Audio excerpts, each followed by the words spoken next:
Well, good morning everyone and welcome to our supplementary virtual service here at Moneyreagh Non-Subscribing Presbyterian Church. We are of course all continuing to live through challenging times, but it is our hope that this supplementary video may be of value and of use. So welcome to our virtual service here this morning. Do let me know what you think. And do post comments on our church Facebook page. They will all be read and I love to hear your feedback. In a moment I will have our first hymn. I'll ask Chadler to play our first hymn, but let's just come together first in saying a prayer and the Lord's Prayer. Let us pray. Almighty God and loving Father, we ask your blessing on our worship this morning. Be with us, Lord, we pray, as we listen to our hymns, as we hear your word in Scripture, and as we reflect on same in terms of meaning for our lives. Grant us the wisdom and knowledge to come to you when we need to turn from our mistakes, from our sins, and to always have the assurance of your grace, your forgiveness, and your love, as revealed to us by your Son, Jesus Christ, our Lord, our Master, and our Saviour, who together taught us to say, Our Father, who art in heaven, hallowed be thy name. Thy kingdom come, thy will be done, on earth as it is in heaven. Give us this day our daily bread, and forgive us our trespasses, as we forgive those who trespass against us. And lead us not into temptation, but deliver us from evil. For thine is the kingdom, the power, and the glory, forever and ever. Amen. Let's now have our first hymn.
friends, welcome to my address this morning, which I have simply entitled Christ the Cornerstone.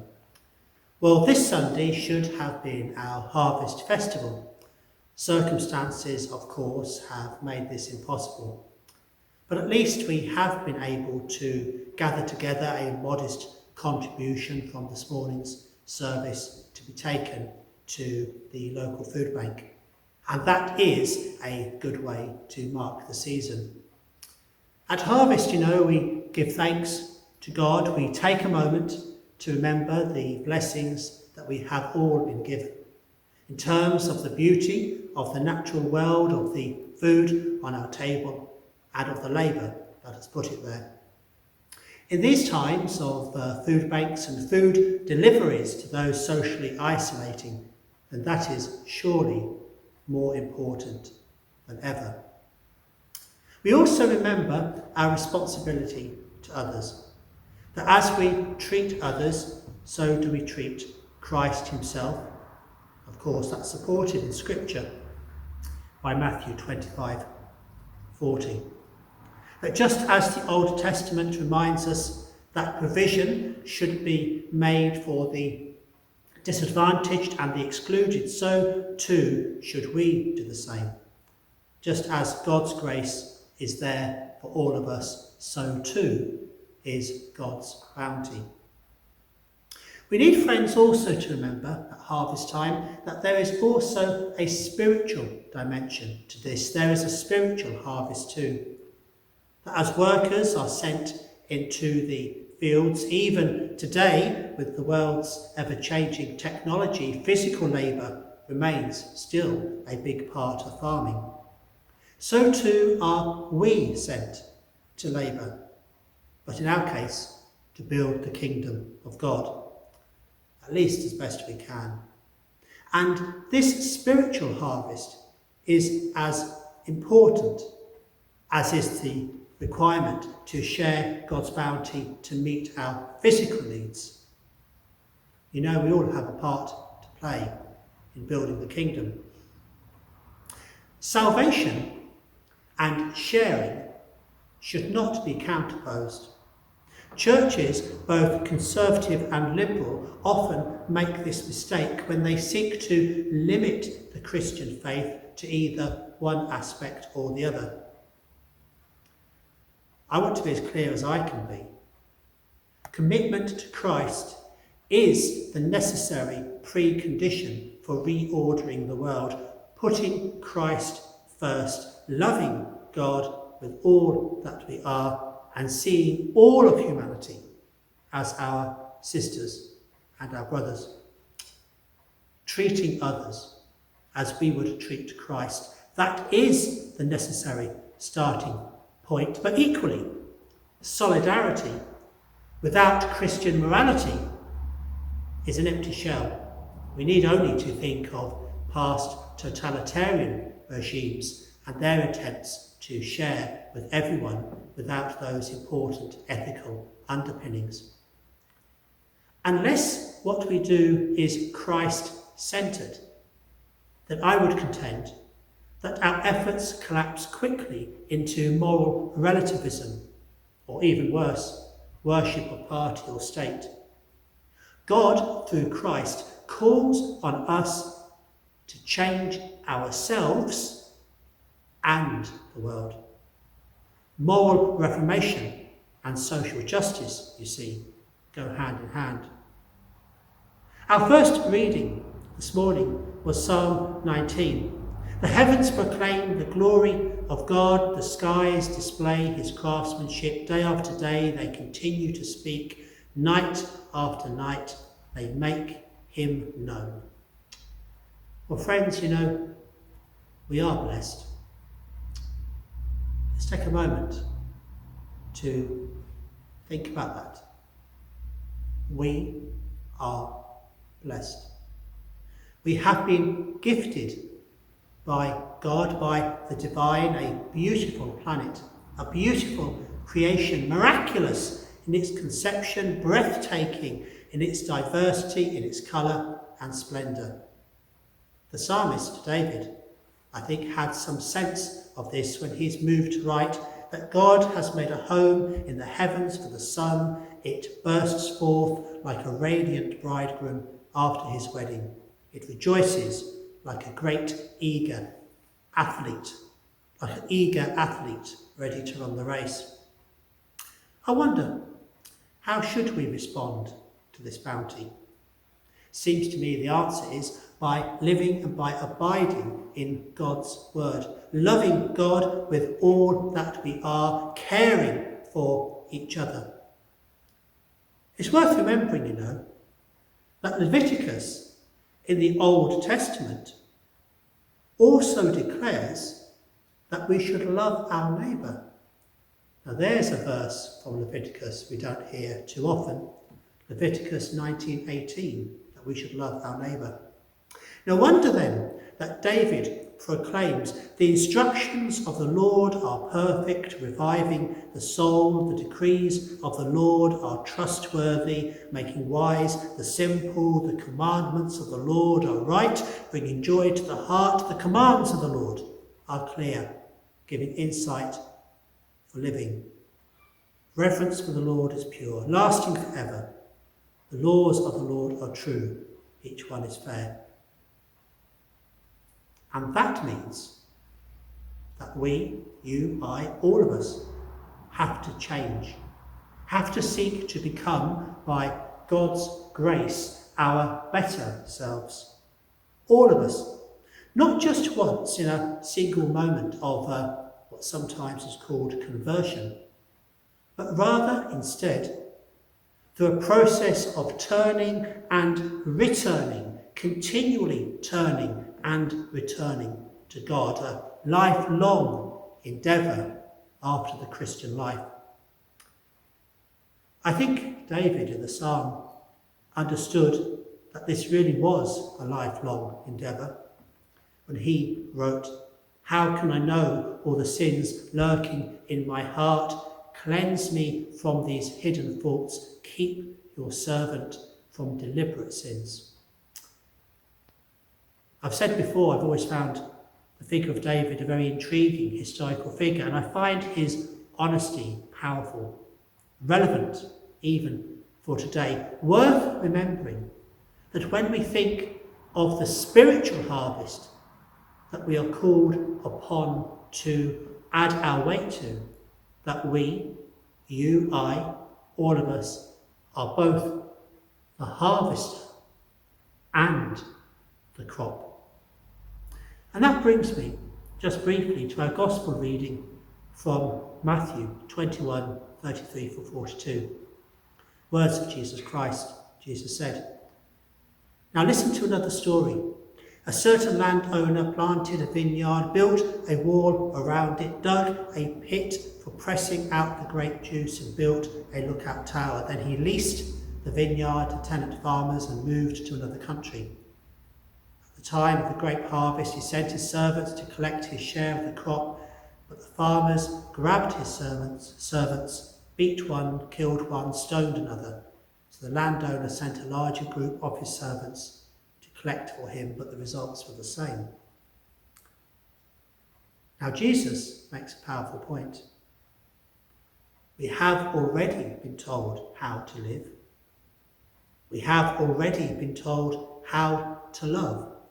We have been told this in the Old Testament by the law, by the prophets who called again and again the people to repentance, but all were ignored by man. The parable continues. Finally, the owner sent his son, thinking, "Surely they will respect my son." But when tenant farmers saw his son coming, they said to one another, "Here comes the heir to the estate. Come on, let's kill him, get the estate for ourselves." So they grabbed him, dragged him out of the vineyard, murdered him. When the owner of the vineyard returns, Jesus asked, "What do you think he'll do to those farmers?" I'm sure you can see the picture which Christ is sketching out for us. We have been told how to live by the law is ignored, the prophets are sent, the prophets are ignored, and so Christ is sent, God's only Son. that we might learn from his example, that we, you and I, might be transformed by his sacrifice, that we might root our commitment to social justice in personal Christian conviction, with Christ the centre of all. The parable concludes as follows. The religious leaders replied, "He will put the wicked men to a horrible death and lease the vineyard to others who will give him his share of the crop after each harvest." Then Jesus asked them, "Didn't you ever read this in the scriptures? The stone that the builders rejected has now become the cornerstone. This is the Lord's doing, and it's wonderful to see." Well, friends, this harvest time, my message, I hope, is a simple, straightforward one. That we should honour God by respecting his creation, honour God by sharing his bounty with all people, honour the Christ he sent by turning to him, embracing his way of love and peace, committing our lives in his service. For you know, and this, I believe, is the truth, the harvest is both physical and spiritual, and Christ is the cornerstone of both. Amen, and God bless you for listening and being with us here this morning.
And may the grace of our Lord Jesus Christ, and may the love of God, and may the fellowship of the Holy Spirit rest and abide with you all, with us all, and with those whom we love. This day we pray, and even we ask for evermore. Amen.